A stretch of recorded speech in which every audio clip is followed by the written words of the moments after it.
mu lukuŋŋaana lwa bannamawulire olutudde ku kitebe ky'ekibiina Makerere Kavule bannakibiina kya NUP bakukulumidde ebitongole bikuumaddembe olw'okubataataaganya n'okubalemesa enkuŋŋaana zaabwe zibabeera bategese.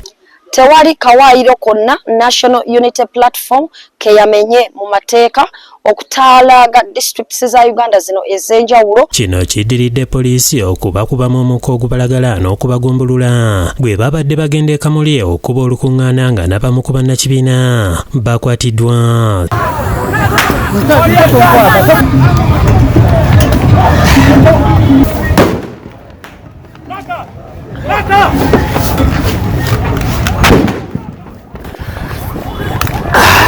Muhammad Nsuba omu ku babadde bakuliddemu enteekateeka z'okutalaga Kamuli alambuludde ku ebyo ebyabaddewo. Muli mu kutambula wabula ffe aba National Unity Platform lwe twatandise okutambula olunaku lw'ejjo mwatukozeeko effujjo, ekyo nkivumirira. Pulezidenti w'ekibiina kya National Unity Platform Robert Kyagulanyi Ssentamu atabukidde abakulembeze abasusse okubalemesa so nga buli we babeera bagenda basooka kubategeezaako.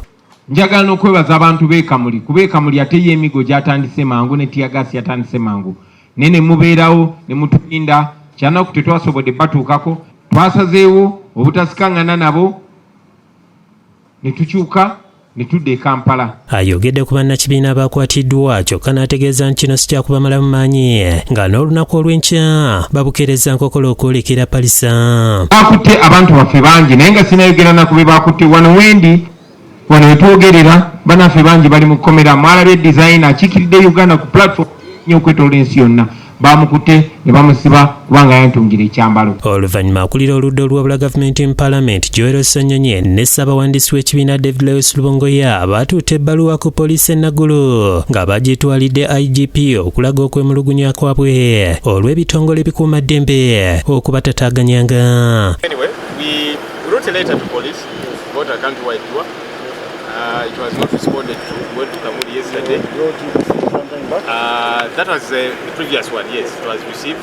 When we went to Kamuli, there was a lot of confusion, tear gas and so on. So today we have said, let's come to police with our protest letter saying this is not right because other people are out there having their activities. What is the issue? Eno ebyokwerinda binywezeddwa okwewala effujjo era Ssenyonyi ne banne tebakkiriziddwa kweyongerayo nga n'ekiddiridde kubadde kuwanyisiganya ebisongovu n'abasirikale abakuuma ku geeti. Ordinarily, people deliver letters to that registry. Yes, that's what. Are you saying that as a leader of opposition, I cannot access the police headquarters?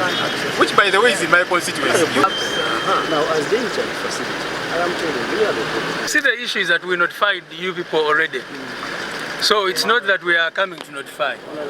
We are just here to protest about what happened yesterday. So let's go in with you and maybe have this discussion even out from here and then we see how we conclude and we leave. In any case, this is a public office. Oluvannyuma abasirikale babayise mu kasenga omutakiriziddwa bannamawulire gye babakwasiriza ebbaluwa wakati mu kukkuluma olw'okubagaana okutuuka ewa IGP.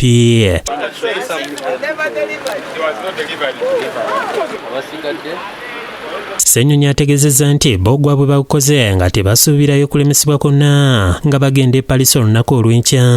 Afande wa Mungu agirisiivinze wano n'agamba agenda gituusaayo kwabo bekikwatako. Tumutisa obuvunaanyizibwa obwo oleme kubeerawo kwebuzaabuza oleme kulaba enange enkya ng'agamba nti tewali baluwa yatuuse. Bwe yali ayogerako eri bannamawulire ku kitebe kya poliisi e Nagulu, omwogezi wa poliisi mu ggwanga Fred Enanga yategeeza nti enkuŋŋaana zino zonna zimenya mateeka. Ekyavaayo ne kiyimiriza enteekateeka za NUP okutalaga eggwanga okukunga abantu baayo oluvannyuma lw'okusoomoozebwa n'okujolonga ebiragiro ebimu n'enteekateeka poliisi ze yali egabye. David Tamale yakusakidde eggulire lino ku Lwabukedde TV.